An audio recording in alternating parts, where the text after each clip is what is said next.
Doctor നമുക്കൊപ്പം ഒരു പ്രേക്ഷക കൂടി ചേരുകയാണ്. ഷംസീന പാലക്കാട് നിന്ന്. ഷംസീന, ഡോക്ടറോട് സംശയം ചോദിച്ചോളൂ. ഹലോ ഡോക്ടർ, എന്റെ മകനിക്ക് 8 വയസ്സായി. കേൾക്കുന്നുണ്ട്, പറഞ്ഞോളൂ മാഡം.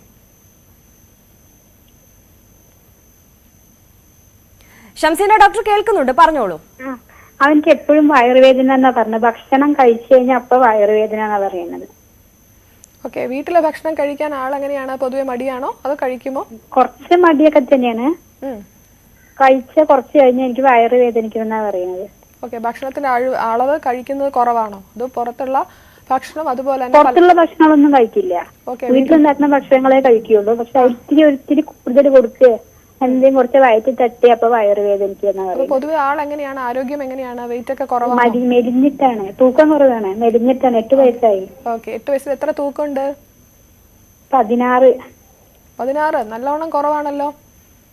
അപ്പൊ ആള് ഇത് കഴിച്ചില്ലാച്ച എന്താ അമ്മ കൊടുക്ക? സാധാ ചോറ്, രാവിലെ നാഷ്ട, അങ്ങനെയുള്ള പച്ചക്കറികള്. ഓക്കെ, കുഞ്ഞ് കഴിക്കുന്നില്ല, മടി പിടിക്കുകയാണെങ്കിൽ അമ്മ വേറെ എന്തെടുത്ത് കൊടുക്കും? അങ്ങനെ ഒന്നുമില്ല, എന്തെങ്കിലും ചോറാണ് അധികം കൊടുക്കാറുള്ളത്.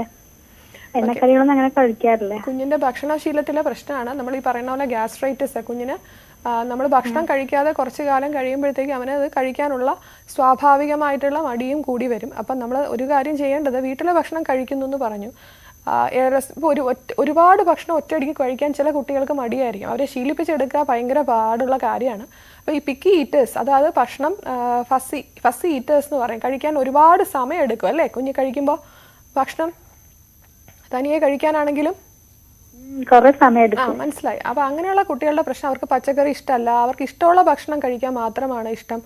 അത് മാത്രമല്ല, നമ്മൾ കൊടുക്കുന്ന ഭക്ഷണം വളരെ സമയം എടുത്ത് കഴിക്കും. അപ്പോൾ ഇങ്ങനെയുള്ള കുട്ടികളെ നമ്മൾ ഒരുപാട് ഭക്ഷണം ഒറ്റയടിക്കുക, അല്ലെങ്കിൽ നമ്മൾ ഉച്ചയ്ക്ക് കഴിക്കുന്ന ആ ഭക്ഷണം അതേ അളവിൽ കഴിക്കാൻ പറഞ്ഞാൽ ചിലപ്പോൾ അവർ കഴിക്കത്തില്ല. അപ്പോൾ അവർക്ക് സ്വാഭാവികമായിട്ട് അവർക്ക് ചെയ്യാൻ പറ്റുന്ന കാര്യം തവണകളായിട്ട് കൊടുക്കുക.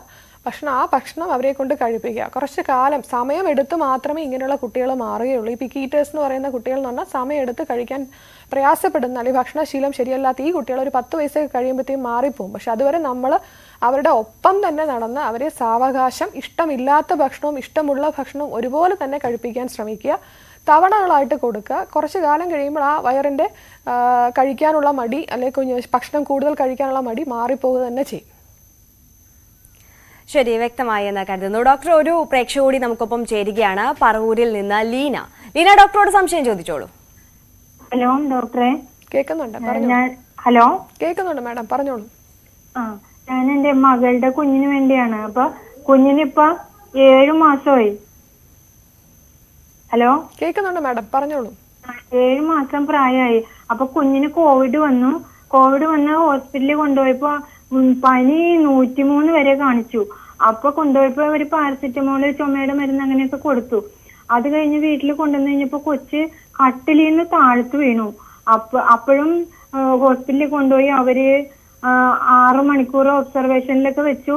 കുഴപ്പമില്ല എന്നാണ് പറയണതെങ്കിലും കുഞ്ഞാകെ തളർന്ന് വാടിയൊക്കെ ഇരിക്കുന്നുണ്ട്, ചുമയൊക്കെ ഉണ്ട്, പിന്നെ വീണിട്ട് മുഴച്ചിട്ടുണ്ട് അവിടെ ഇവിടെയൊക്കെ. അപ്പൊ അതിന് എന്തെങ്കിലും ഒന്ന് പറഞ്ഞുതരുമോ ഡോക്ടറെ? ഉമ്മ പറയണ കാര്യം എന്ന് വെച്ചാൽ, അമ്മ 6 മാസം 7 മാസം പ്രായമുള്ള കുട്ടിയാണ്. കുഞ്ഞിന് അസ്വസ്ഥതകൾ ഉണ്ടെങ്കിൽ അത് പറയാൻ പറ്റില്ല. അപ്പോൾ നമ്മൾ കുഞ്ഞിനെ എങ്ങനെയാണ് മനസ്സിലാക്കുക? കുഞ്ഞ് സാധാരണ പോലെ അല്ല ഇരിക്കുന്നത്, തളർന്നാണ് ഇരിക്കണമെന്നാണ് അമ്മ എന്നോട് പറഞ്ഞത്. അപ്പോൾ ആ ഒരു അവസ്ഥ എന്ന് പറയുന്നത് ശരിക്കും പറഞ്ഞാൽ ഒരു വീട്ടിൽ നമ്മൾ വെച്ച് സുരക്ഷിതമായിട്ടൊരു കാര്യമല്ല. ഹോസ്പിറ്റലിൽ തന്നെ കാണിച്ചിട്ട് അവിടെ ഒരു ഒബ്സർവേഷൻ 24 മണിക്കൂറെങ്കിലും ഇരിക്കുന്നതായിരിക്കും. ഇപ്പം ഞാൻ ഈ കുഞ്ഞിനെ കാണുന്നില്ല എങ്കിൽ പോലും അമ്മ പറയുന്ന അമ്മയുടെ വാക്കുകളിൽ നിന്ന് കിട്ടുന്ന ആ സീരിയസ്നെസ്സിൽ എനിക്ക് മനസ്സിലാവുന്ന കാര്യം, അമ്മയും നല്ല വിഷമത്തിലാണ്. കാരണം ആ കുഞ്ഞിന് നല്ല രീതിയിൽ അസ്വസ്ഥതകളുണ്ട്. അപ്പോൾ 6 മണിക്കൂർ സമയമല്ല. അമ്മ വീട്ടിൽ നോക്കുക, കുഞ്ഞ് പാല് കുടിക്കുന്നില്ല, പഴയ പോലെ കളിയും ചിരിയും ഇല്ലെങ്കിൽ തീർച്ചയായിട്ടും കുഞ്ഞിനെ ഡോക്ടറെ കാണിച്ചിട്ട് അവിടെ ഒബ്സർവേഷനിൽ ഇരിക്കുക. കാരണം നമ്മൾ കുഞ്ഞിന് കട്ടിലിൽ നിന്ന് വീഴുന്ന ആ വീഴ്ച മാത്രമല്ല, പനിയുണ്ട് അല്ലേ? അപ്പോൾ ആ ഒരു അവസ്ഥയിൽ അവൻ എന്തെങ്കിലും അസ്വസ്ഥതകളുണ്ടോ എന്ന് കണ്ടാൽ മാത്രമേ ഡോക്ടർക്കും മനസ്സിലാവുകയുള്ളൂ. അപ്പോൾ തീർച്ചയായിട്ടും അമ്മയ്ക്ക് സമാധാനമായിട്ടിരിക്കണമെങ്കിൽ ഹോസ്പിറ്റലിൽ തന്നെ കാണിച്ചിട്ട് ഒരു ദിവസത്തെ ഒബ്സർവേഷൻ ആയിരിക്കും എൻ്റെ അഭിപ്രായത്തിലാണ് കുഞ്ഞിന് നല്ലത്. കോവിഡിനെ ഭയപ്പെടേണ്ട, ഒരു വൈറൽ ഇൻഫെക്ഷൻ്റെ ഇതാണ്. അപ്പോൾ ഈ കുഞ്ഞിന് വീഴ്ചയുടെ ആഘാതം നമുക്ക് മനസ്സിലാവണമെങ്കിൽ ഒബ്സർവേഷനിൽ ഇരിക്കുന്നതാണ് നല്ലത്. അതിന് തുടർച്ചയായിട്ട് ഛർദിലോ, പാല് കുടിക്കാൻ മടിയോ, പെരുമാറ്റത്തിലെ അസ്വസ്ഥതകളോ, അല്ലെങ്കിൽ കൈകാൽ തണുത്തിരിക്കുക, നമ്മുടെ ഹീമോഡൈനാമിക് ഇൻസ്റ്റെബിലിറ്റി എന്ന് പറയും, കുഞ്ഞിൻ്റെ വൈറ്റൽ സയൻസിലൊക്കെ എന്തെങ്കിലും വ്യത്യാസം ഉണ്ടെങ്കിൽ ഡോക്ടർ അത് കണ്ടിട്ടാണ് സ്കാനിങ്ങിൻ്റെ ആവശ്യമുണ്ടോ എന്നൊക്കെ നിർദ്ദേശിക്കുക. അപ്പം അത് എന്തായാലും ഉടനെ തന്നെ ഡോക്ടറെ കാണിക്കണം കേട്ടോ.